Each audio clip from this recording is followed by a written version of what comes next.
But anyway, you know, I severed my ties and I started to travel. And it seemed like I was being guided from that point, because one of my first stops was West Africa, was Senegal. And I visited Goree Island, and I visited the slave houses where 60 million slaves passed through, and found out that 20 to 30% of those slaves were Muslims.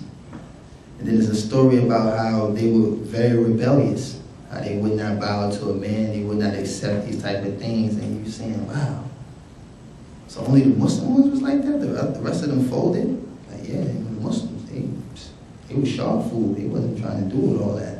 Some of them was even jumping in the water by themselves, like, you know what I'm saying? So this showed me a strong characteristic of what I wanted to know about my people, you know what I'm saying, in regards to being African American, you know. And it was like Allah was taking me on this journey.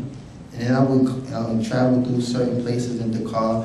I would see Muslims praying. It's like, wow, what are they doing? Wow, that looks like some serious devotion right there. And then, you know, I was able to travel to Morocco, Marrakesh, a beautiful country. Went to Kazakhstan, out of all places, and it don't look like Borat and none of that. Like, Kazakhstan actually had Muslims. And it was funny because when I was there, it was like people who were like genetically looked like Russians, and feature-wise was like Asian. And then I asked one of the brothers, like, you know, how do you say hello to the person? He said, Assalamu alaikum. I said, what? Oh, so you like a 6-foot Chinese dude that says Assalamu alaikum? Like, wow, you know? So this was like, you know, this was my journey. I was just constantly just bumping into Islam. I even went to China, I went to Taipei, Taiwan, Kaohsiung, I went to a lot of places. See the Muslims out there. It wasn't like, you know, big like it is now, but you see, like, man, the Chinese dude was doing the same thing the African dude was doing. Why is he putting his face on the floor? So you just constantly start putting all these things together. So I remember going to Canada a lot, because this was one of my most successful markets. And I bumped into an Arab brother by the name of Masai. He's a Lebanese brother. And he had his little crew with him, his little Arab crew. I remember this man, Tony, he was the businessman. He was the shortest guy, he was the businessman. And then he had this other big dude named Belly. And then it was Masai. So I was like, okay, brothers, you know, that's what's up. And it was on point.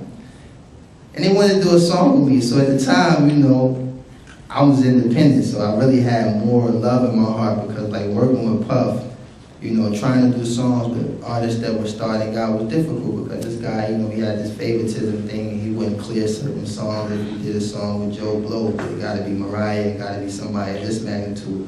So this is my first time I had the opportunity to make a choice to do a song with somebody who wasn't so famous. And I chose Messiah. So, you know, the money was good. You know, handsome dude, nice voice. I didn't think it was gonna go too far, but it actually turned out to be a very big record in the Islamic world. It was like #1 in Australia, all kinds of stuff. So I was like, wow. I remember Masari touring a lot and never called me once to do one show. I'm like, man, to help the brother kickstart his career, the brother ain't called me one time. And I actually took a risk with my own career messing with you. So, subhanAllah, what happened was some brothers from the UAE reached out to me and they asked me to come out there and do a show. And the funny thing, he was kind of pissed. They were like, yeah, man, every time Masari came, we asked him to bring you, and it was just always some things. And I was like, what things? He's like, just some things. I was like, oh, cool. Things is over, I'm here. So mind you, as soon as I got to Dubai, straight off the plane, into a car, into a club, full of Muslims. Partying, drinking, smoking, wearing clothes no different from, you know, non-Muslims that's partying, drinking, smoking. It was like, once again, this was another one of those images of the Muslim, but still, not discrediting the faith, just saying that, man, maybe just, this is the way it is. But when I came out of the party the next day, I saw something totally different outside that club. I saw Muslims who were practicing their deen openly. You know, brothers with all white kamises. You know, sisters wearing bayas and hijabs and niqabs, and I was like, yo, these is different kind of Muslims right here. These Muslims are serious. You know? You just seeing people just happy, smiling. And as a non-Muslim, I thought that you would have to die to see this. Like, you know, you see TV commercials, the dude die, ah, and you go up and Everything is all white, you know, people smiling. You know, you gotta die to see this. I'm very much alive. Didn't have to pinch myself or nothing. I'm really looking at people who are very, very happy, conducting themselves in a manner that totally against any other perception I've ever seen, any perception that the media ever portrayed. These were people that were at peace. And I remember seeing that. I remember the brothers taking me to, you know, visit a couple, you know, Muslim people and stuff like that. And the hospitality was beautiful, man. You know, brothers was just like, yo, come, have a seat, have shot, have dates, have this, have that, have that. And I'm just looking, and it's like, this dude is giving me half his house. And I'm like, if this dude give me one more thing, I'm gonna have to move him in with me. You know? And the beautiful thing about it is that he wasn't giving me all this stuff so I can hang out with Loon later in the VIP. Like, he wasn't giving me all this stuff to try to, like, strategically get close to me or something. He was giving all this for the sake of God. You know? His reward was with God. He wasn't even interested in anything that I could do for him. And at that time, I probably could have did a lot for him. You know? And then, like, you know, when you go into certain marketplaces and stuff, you know what I'm saying, between Law and Asa, you know, for non-Muslim brothers and sisters, the Dua Asa is the noon prayer and the afternoon prayer. And basically between this time, and probably all the sisters agree, this is the time to shop. This is not no time to be sleeping. So I'm going to all the marketplaces and everything is closed. And I'm asking the brother, where's everybody at? What is going on? I'm from New York. 90% of the businesses are 24 hours, man. We don't sleep. Like, what's going on? He said, no, they're taking Sunday naps. Sunday nap? What is nap? Grown people taking naps? I thought that was like doing something that kids do. Grown men taking no nap. When I'm in a shop. And then the funny thing about it, like some of their businesses, man, you would see like just like a blanket over their stuff and like 2 rocks or something. And this man probably went 5 miles away to sleep.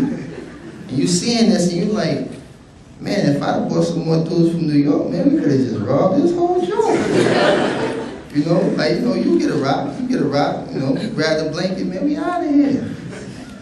So it was like, it was just, all these things collectively just started playing a significant role in my understanding that I was searching for the Muslim. You know, I was getting more in depth with the understanding of how the Muslim lived.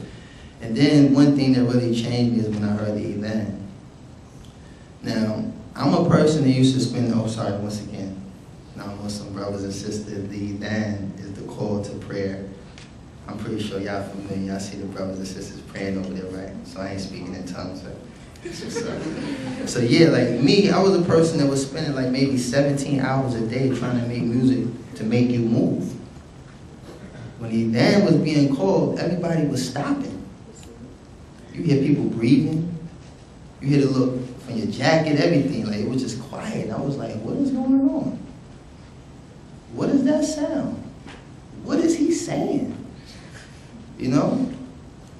And it just really hit me. It was like, you know, to most of y'all who are born Muslims and been Muslims practicing, it was just an everyday call to prayer to you, but indirectly that was a call to Islam for me. And I remember traveling to Abu Dhabi after that. And I was staying in the Emirates Palace, like the 7-star hotel. They got the butler button and all this dumb stuff, man, for real. Like you got your own like Mr. Belvedere, or like what's the dude? What's Batman man name? Alfred? You know what? Alfred pop up. You know, right now on the Amir Junaid salary, I probably never return again, but alhamdulillah, no one got a chance to do this. And I was at this hotel, and I remember overlooking, on my balcony, overlooking and watching the sunrise, overlooking the Arabian Sea. I remember seeing these 3 birds flying out there. They were just like way out, man, like mosquitoes. And I was like, wow, this is just beautiful, man. For the first time in a very long time, I was able to appreciate Allah's creation. Because, you know, these are things we take for granted, you know. I'm pretty sure a lot of us do, especially y'all students. Y'all just think, I gotta get up, school. Daytime school, nighttime sleep, daytime school. So it's like, you know, you never really pay close attention to the fact that you have a lamp over your head in the day and a lamp over your head at night, you know. So when I'm sitting here pondering with nobody around, and mind you, this whole journey so far, no one's spoken to me about Islam. I'm just seeing these things, and I'm fathoming all this in my head and putting it all together myself. But at that moment, bearing witness to Allah's creation is something I took for